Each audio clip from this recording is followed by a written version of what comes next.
শুভেচ্ছা, স্বাগত মাছরাঙা নিউজ শ্রোতের সাথে আছে আমি সুমাইয়া সাজ্জাদ। এই আয়োজনে দিনের গুরুত্বপূর্ণ সংবাদের পাশাপাশি থাকবে রাজধানীর বাইরের আপডেট।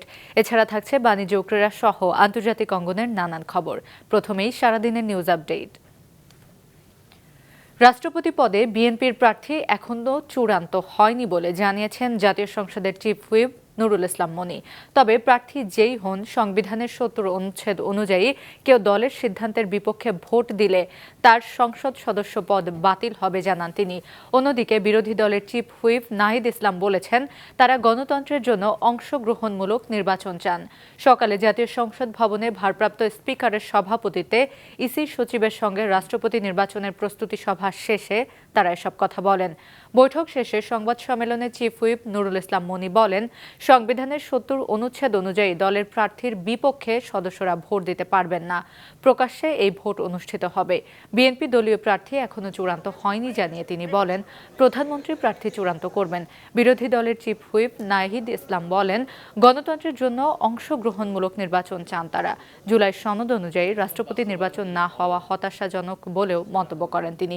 এদিকে রাষ্ট্রপতি নির্বাচনের প্রস্তুতি প্রসঙ্গে ইসির সিনিয়র সচিব আক্তার আহমেদ জানিয়েছেন, রাষ্ট্রপতি নির্বাচন নিয়ে বিশেষ অধিবেশন না থাকায় ইসির বৈঠকের আহ্বান বিষয়ে আজকের গেজেট দেওয়া হবে। তারা কমিটি করেছেন, সেই অনুযায়ী ৭০ অনুচ্ছেদ তারা তো তাদেরও কমিটমেন্ট। তাহলে সেই রাষ্ট্রপতি আমরা পাবো যে আরও ৫ বছর পরে, যদি মাঝখানে কোনো ঘটনা না ঘটে। তাহলে এইটা আসলে একটা গণ অভ্যুত্থান হলো। আমরা সবাই মিলে জুলাই সনদ রচনা করলাম এবং সংস্কার গণভোটের গণরায়ও পক্ষে আসলো। তো সেটা আমাদের জন্য একটা দুঃখজনক, হতাশাজনক। কিন্তু তারপরেও যেহেতু নির্বাচন হচ্ছে, আমরা এটা বিনা কন্টেস্টে এই জন্য দিতে চাই না। আমরা সে কারণে বিরোধী দলের জায়গা থেকে সেখানে প্রার্থী দিয়েছি। আমরা যেটা করব সেটা জুলাই সনদের প্রতিটি অক্ষর, প্রতিটি দাঁড়িকা বা সেমিকরণ যাক যেভাবে আছে সেভাবে আমরা বাস্তবায়ন করবো। যেটা স্বাক্ষরিত হয়েছে, সবাই মিলে আমরা স্বাক্ষর করেছি, সেভাবে আমরা বাস্তবায়ন করব। সেটাই আমাদের কমিটমেন্ট এবং সেটা বাস্তবায়ন করার জন্য আমরা চেষ্টা করছি এবং সেভাবে কাজ করছে। আপনার আগামী সেশনেই দেখবেন আমাদের একটা নতুন বিল আনতেছি। সেই বিলটার মধ্যে দেখবেন আমরা যে বিল আনার কথা না, হয়তো বিরোধী দল মনে করছে আমরা সেই বিল আনবো না, কিন্তু সেই বিলটা আগামী সেশনেই আসবে। কাজে আমরা চেষ্টা করছি যেভাবে কার্যক্রম করলে দেশে গণতান্ত্রিক প্রক্রিয়া অব্যাহত থাকে এবং গণতন্ত্র প্রাতিষ্ঠানিক রূপ পায়, তার সকল কাজে আমরা ইনশাআল্লাহ করব। দেশে বিদ্যুৎ ও জ্বালানির ঘাটতি রয়েছে, সংকট সমাধানে কাজ করছে সরকার। মাতারবাড়িতে দ্রুত একটি এলএনজি টার্মিনাল স্থাপনের জন্য ইতিমধ্যে জায়গা নির্ধারণ করা হয়েছে বলে জানিয়েছেন বিদ্যুৎ ও জ্বালানি প্রতিমন্ত্রী অনিন্দ্য ইসলাম অমিত। সকালে রাজধানীতে ফোরাম ফর এনার্জি রিপোর্টার্স বাংলাদেশে আয়োজিত বাংলাদেশে বিদ্যুৎ ও জ্বালানি খাতের সমস্যা নিয়ে করণীয় শীর্ষক আলোচনায় অংশ নিয়ে একথা বলেন তিনি। প্রতিমন্ত্রী বলেন, বর্তমানে বাংলাদেশে যে সংকট চলছে সেটি হঠাৎ করে শুরু হয়নি, এটি দীর্ঘদিনের পুঞ্জীভূত সমস্যা বলে উল্লেখ করেন তিনি। এসব সমস্যা মোকাবেলায় কাজ করছে সরকার। আগামী ৪ থেকে ৫ বছরের মধ্যে সৌর বিদ্যুৎ থেকে ১০,০০০ মেগাওয়াট বিদ্যুৎ উৎপাদনের যে লক্ষ্যমাত্রা নির্ধারণ করা হয়েছে সেটি বাস্তবায়ন করতে সর্বোচ্চ গুরুত্ব দেওয়া হচ্ছে।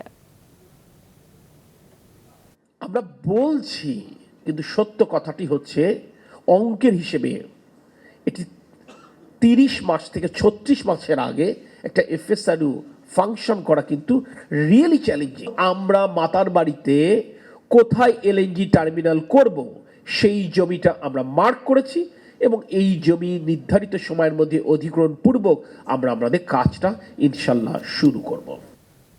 বন্দি বিনিময় চুক্তি থাকার পরও দণ্ডপ্রাপ্ত সাবেক প্রধানমন্ত্রী শেখ হাসিনাকে ফিরিয়ে না দিয়ে রাজনৈতিক কার্যকলাপ চালাতে দেওয়াটা ভারতের সম্পর্ক উন্নয়ন চেষ্টার কোনো বহিঃপ্রকাশ নয় বলেছেন প্রধানমন্ত্রীর তথ্য ও সম্প্রচার উপদেষ্টা ডাক্তার জাহেদুর রহমান।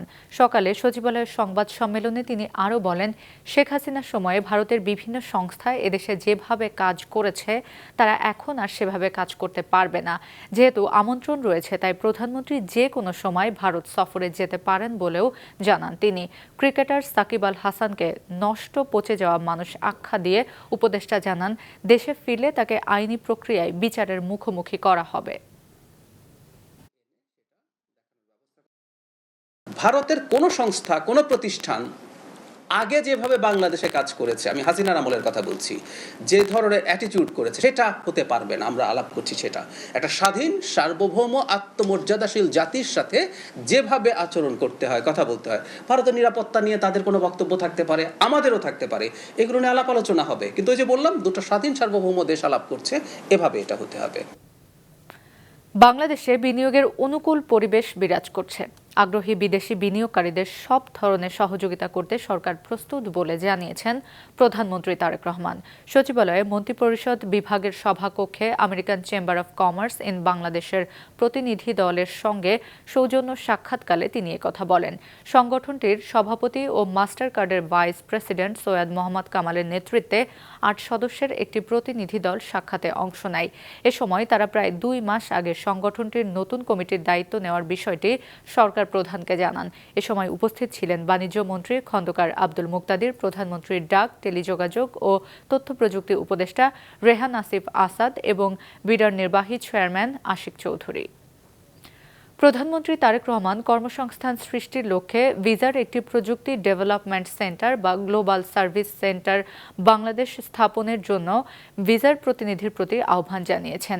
সচিবালয়ে মন্ত্রিপরিষদ বিভাগে ভিসার এশিয়া প্যাসিফিক অঞ্চলের প্রেসিডেন্ট স্টিফেন কার্পিন প্রধানমন্ত্রীর সঙ্গে সৌজন্য সাক্ষাৎ করতে এলে তিনি আহ্বান জানান।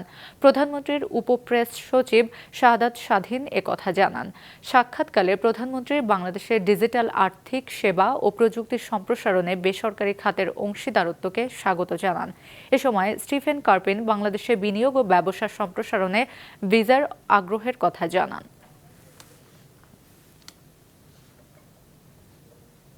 মৌলভীবাজারের কুলাউড়া উপজেলায় রয়েছে জমিদারি আমলের ঐতিহাসিক ও অনিন্দ্য সুন্দর স্থাপনা পৃথিম পাশা জমিদার বাড়ি। পুরনো ইতিহাস ও ঐতিহ্য নিয়ে দাঁড়িয়ে আছে বাড়িটি। বিস্তারিত ডেস্ক রিপোর্টে।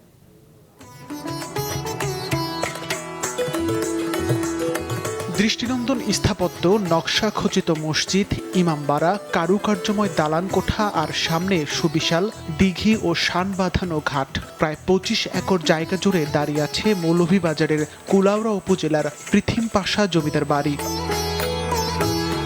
কয়েকশো বছর বয়সী এ স্থাপনা স্থানীয়দের কাছে নবাব বাড়ি নামেই বেশি পরিচিত। বাড়ির অন্দরমহলে এখনও সংরক্ষিত রয়েছে কারুকার্যময় আসবাবপত্র। জানা যায় পৃথিম পাশা জমিদার বংশের আদি পুরুষরা ১৪৯৯ সালে ইরান থেকে ভারত হয়ে ধর্ম প্রচারের উদ্দেশ্যে এ অঞ্চলে আসেন। এই বংশের অন্যতম খ্যাতিমান ও সমাজসেবী ব্যক্তি ছিলেন নবাব আলী আহমদ খানের ছেলে নবাব আলী আমজাদ খান। তার উদ্যোগেই এই এলাকায় গড়ে ওঠে বিভিন্ন স্কুল, কলেজ, মাদ্রাসা, হাট বাজার সহ নানা প্রতিষ্ঠান। এখানে রয়েছে নকশা খচিত ৩ গম্বুজের মসজিদ এবং দৃষ্টিনন্দন ইমামবাড়া। বহু বছর ধরে এখানে মিলেমিশে নামাজ আদায় করে আসছেন শিয়া ও সুন্নি সম্প্রদায়ের অনুসারীরা। আমরাও আইসি নিয়ত করিয়া, অনেকে নিয়ত করলে কামায় দেখছি, আমরা ভালো লাগছে। আগে তো ইরানতি আইতা, এখন নাই না, এখন নাই দূর দূরান্তি ঢাকা ঢুকা চিটাগাং সিলেট বিলেট আইয়া তারা মরমো আয়। আমরা আজকে আইসি সাপবাড়ি, আমার ফ্যামিলিগত সব লেগে আইসি আজকে সাপবাড়ি, যে দূর দূরান্ত থেকে মানুষ আইন।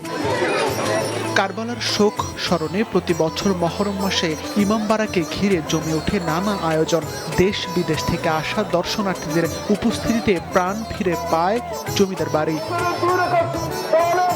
ইরানেরই অংশ ছিল, সেই অঞ্চল থেকে আমরা আমাদের পূর্বপুরুষ প্রথম দিল্লিতে আসেন।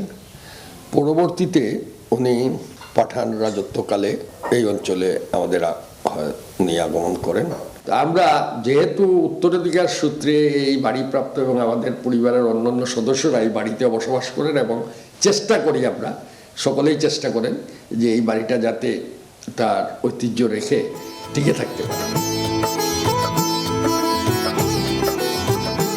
জানা যায় ব্রিটিশ ও জমিদারি আমলে এখানে এসেছিলেন ত্রিপুরার মহারাজা রাধা কিশোর মাণিক্য বাহাদুর। এছাড়াও শাহ মোহাম্মদ রেজা পাহলবিরও আগমন ঘটেছিল এই বাড়িতে। সিফাত রহমান, মাছরাঙা নিউজ শো।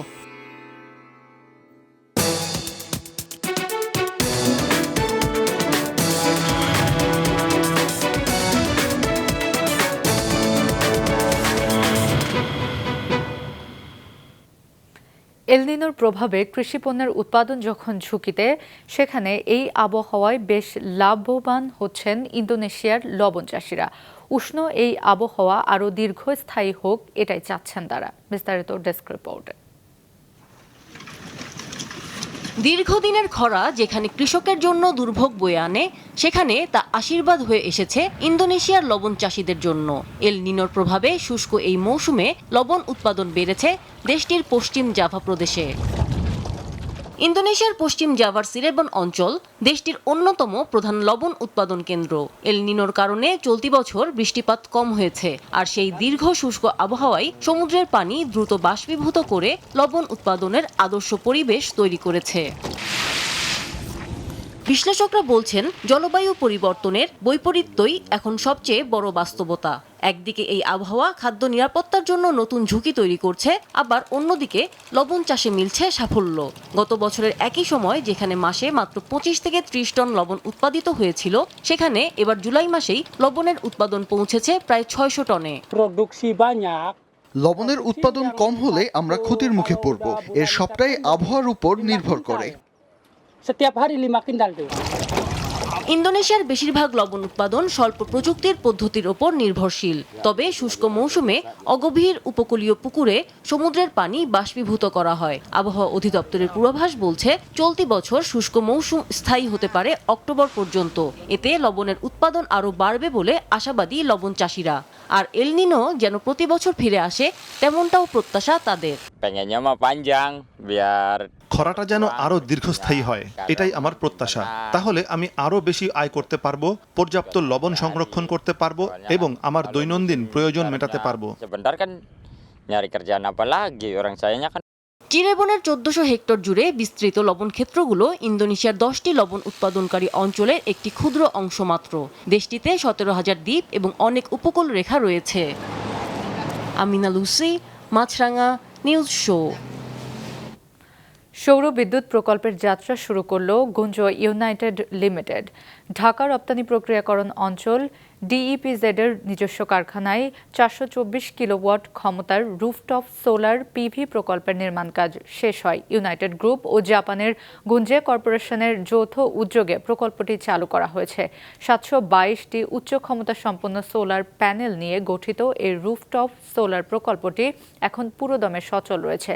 সংশ্লিষ্টরা জানান, এই প্রকল্প প্রথাগত বিদ্যুতের উপর নির্ভরতা কমিয়ে আনবে, সেই সাথে পরিবেশ বান্ধব শিল্প গড়ে তুলতে বিশেষ ভূমিকা রাখবে।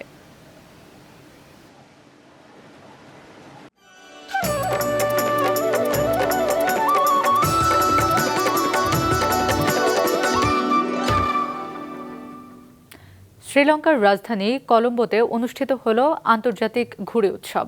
এতে অংশ নেন বিশ্বের 30 দেশের থেকে প্রায় 80 জন। আকাশ জুড়ে রঙের মেলা, নীল আকাশে উঠছে নানা আকৃতির শত শত ঘুড়ি। এমনই মনোমুগ্ধকর দৃশ্য শ্রীলঙ্কার রাজধানী কলম্বোয়। দেশটির সবচেয়ে বড় আন্তর্জাতিক ঘুড়ি উৎসবে অংশ নিয়েছেন বিশ্বের বিভিন্ন দেশের ঘুড়ি উড়িয়েরা। কলম্বোর সমুদ্রতীর গলফেস গ্রিন, সাধারণত সেখানে মানুষের ভিড় লেগেই থাকে। তবে গত রবিবার দেখা যায় ভিন্ন এক দৃশ্যের। আকাশ জুড়ে লাল, নীল, হলুদ সহ নানা রঙের ঘুড়ি, সঙ্গে পরিবার, পর্যটক আর ঘুড়িপ্রেমীদের উচ্ছ্বাস। বিশ্বের 30টি দেশ থেকে প্রায় 80 জন আন্তর্জাতিক ঘুড়ি উড়িয়ের পাশাপাশি উৎসবে অংশ নেন 1,500-এর বেশি স্থানীয় মানুষ। শুধু দিনের আকাশই নয়, এবার উৎসবের অন্যতম আকর্ষণ ছিল শ্রীলঙ্কার প্রথম নাইট কাইট ফেস্টিভ্যাল। রাতে আলোকসজ্জায় সাজানো ঘুড়ি উঠতে দেখা যায় কলম্বোর আকাশে। আয়োজকদের লক্ষ্য, ঘুড়ির এই আন্তর্জাতিক আয়োজনের মাধ্যমে বিশ্বের কাছে শ্রীলঙ্কার সৌন্দর্য ও সংস্কৃতিকে তুলে ধরা এবং পর্যটন শিল্পকে আরও আকর্ষণীয় করে তোলা। এবারের উৎসবকে একদিনের আয়োজনের মধ্যে সীমাবদ্ধ না রেখে করা হয়েছে সপ্তাহব্যাপী। ঘুড়ি উড়ানোর পাশাপাশি রয়েছে কর্মশালা, সাংস্কৃতিক আয়োজন সহ নানা অনুষ্ঠান। আসিফ আল আমিন, মাছরাঙা, নিউজ শো।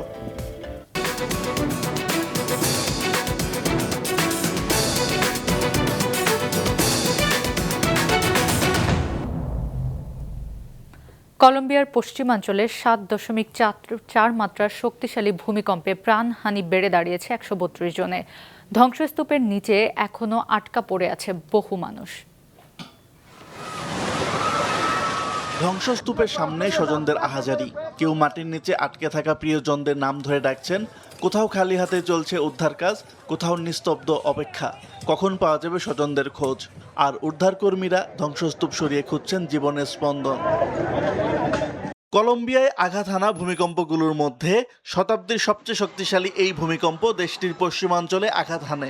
মুহূর্তেই কেঁপে ওঠে বাড়িঘর, ধসে পড়ে ভবন, আর এরই মধ্যে প্রাণহানির সংখ্যা বেড়ে দাঁড়িয়েছে 132 জনে। ধ্বংসস্তূপের নিচে এখনো আটকে পড়ে আছে বহু মানুষ, তাই সময়ের সঙ্গে পাল্লা দিয়ে চলছে উদ্ধার অভিযান।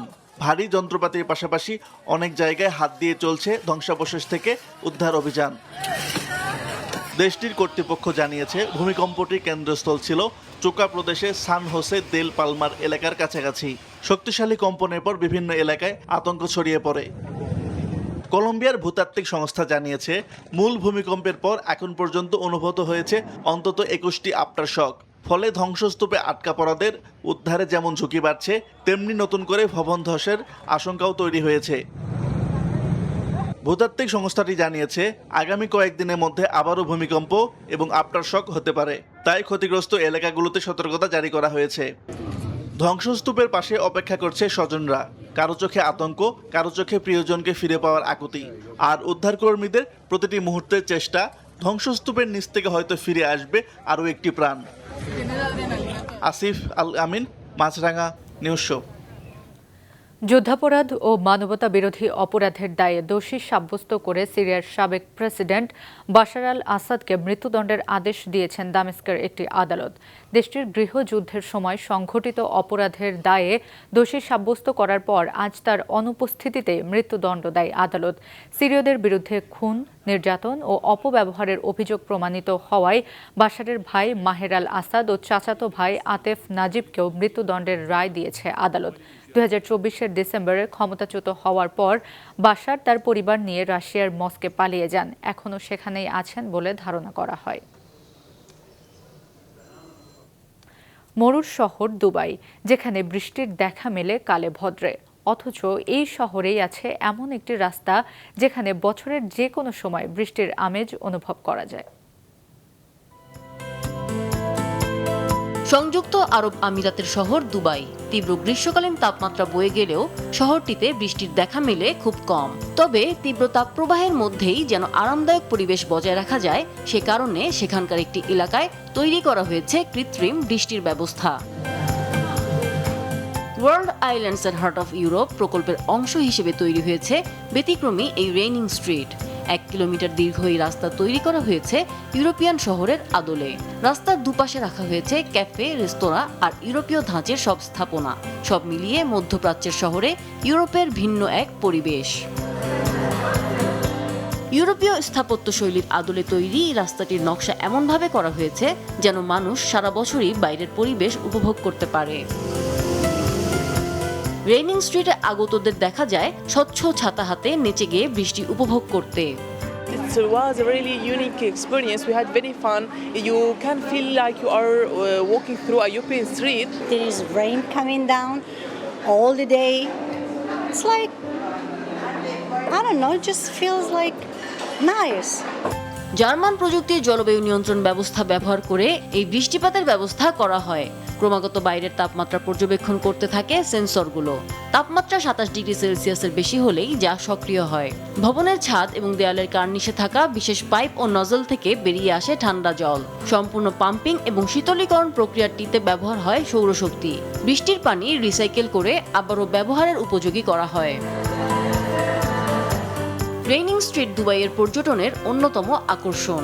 এটি একটি কৃত্রিম দ্বীপের বেসরকারি রিসোর্টের অংশ। সেখানে যেতে হলে ওই রিসোর্টে ঘর ভাড়া নিতে হয়, যার খরচ প্রতিদিন গড়ে 12,000 টাকা থেকে 20,000 টাকার মতো। আমিনা লুসি, মাছরাঙা, নিউজ শো। খেলার খবর। ফিফা সভাপতি জিয়ানি ইনফান্তিনোর বিপক্ষে যখন একজোট বিশ্ব ফুটবলের প্রভাবশালী 3 কনফেডারেশন, তখন তার পক্ষে দাঁড়ালেন যুক্তরাষ্ট্রের প্রেসিডেন্ট ডোনাল্ড ট্রাম্প। ইনফান্তিনোকে সরানো হলে তা ফিফার জন্য ভুল হবে বলে সরাসরি সতর্ক করেছেন তিনি। a beautiful medal for you that you can wear. বিশ্বকাপ শুরু হওয়ার আগে যুক্তরাষ্ট্র প্রেসিডেন্টকে শান্তি পুরস্কার দিয়ে সবাইকে চমকে দিয়েছিল ফিফা সভাপতি জিয়ান্নি ইনফান্তিনো। তখন তার এই কাজে সবাই যেমন বেশ অবাক হয়েছিল, তেমনি হয়েছিল বেশ হাস্যরসও। এরপর এমনকি এই দুই ব্যক্তি নানা কর্মকাণ্ড করেছিলেন যাতে ফুটবল সংশ্লিষ্ট অন্যান্য ফেডারেশনের সমর্থন আছে কিনা তা নিয়েও হয়েছিল আলোচনা। তবে ফিফা সভাপতি জিয়ান্নি ইনফান্তিনোর ওপর যুক্তরাষ্ট্র প্রেসিডেন্ট যে বেশ সন্তুষ্ট তা প্রমাণ হলো আবারও। বিশ্ব ফুটবলের সর্বোচ্চ নিয়ন্ত্রক সংস্থা ফিফার চলমান সংকটে জিয়ান্নি ইনফান্তিনোর পক্ষে শক্ত অবস্থান নিয়েছেন। ইনফান্তিনোকে ফিফা সভাপতির পদ থেকে সরানো হলে তা সংস্থাটির জন্য ভয়াবহ ভুল হবে বলে সরাসরি সতর্কবার্তা দিয়েছেন তিনি। সামাজিক মাধ্যমের পোস্টে ট্রাম্প স্পষ্ট করে লিখেছেন, ফিফা যদি কোনো কারণে ইনফান্তিনোকে সরানোর কথা বিবেচনাও করে তবে তা হবে একটি চরম ভুল সিদ্ধান্ত। এমনকি ট্রাম্প ইনফান্তিনোকে চমৎকার সংগঠক হিসেবে উল্লেখ করে দাবি করেন তার নেতৃত্বেই ইতিহাসের সবচেয়ে সফল ও লাভজনক বিশ্বকাপ আয়োজিত হয়েছে। তিনি সরে গেলে ফিফা আর কখনোই এতটা লাভজনক বা সফল আয়োজন করতে পারবে না। অথচ অন্যদিকে ইনফান্তিনোর একটি একক সিদ্ধান্তকে ঘিরে তার বিপক্ষে একজোট হয়েছে বিশ্ব ফুটবলের 3 প্রভাবশালী শক্তি। বিশ্বকাপ ফুটবলের শেয়ার বেসরকারি বিনিয়োগকারীদের কাছে বিক্রির বিতর্কিত প্রস্তাব দেন ইনফান্তিনো। আর এই পরিকল্পনার বিপক্ষে গিয়ে ইউরোপের ওয়েফা, এশিয়ার এএফসি এবং উত্তর ও মধ্য আমেরিকার কনকাকাফ যৌথ অবস্থান নিয়েছে। এক খোলা চিঠিতে যৌথভাবে এই 3 ফেডারেশন ইনফান্তিনোর বিপক্ষে প্রতারণা ও একচ্ছত্র ক্ষমতা জাহিরের অভিযোগ তুলেছে। এমনকি আগামী বছরের মার্চে ফিফা নির্বাচনের আগেই তাকে সরে দাঁড়ানোর আহ্বান জানানো হয়েছে। অন্যথায় ওয়েফা সহ অন্যান্য সংস্থা ফিফা প্রতিযোগিতা বয়কটের হুঁশিয়ারিও দিয়ে রেখেছে। সব মিলিয়ে 3 মহাদেশীয় ফুটবল সংস্থার তীব্র অনাস্থা জিয়ান্নি ইনফান্তিনোর ফিফা প্রেসিডেন্ট পদে টিকে থাকা নিয়ে যে শঙ্কা তৈরি করেছে, ডোনাল্ড ট্রাম্পের এমন সমর্থনের পরও সেই আশঙ্কা থেকেই যাচ্ছে। নাজিফা তাসনিম, মাছরাঙা নিউজ শো।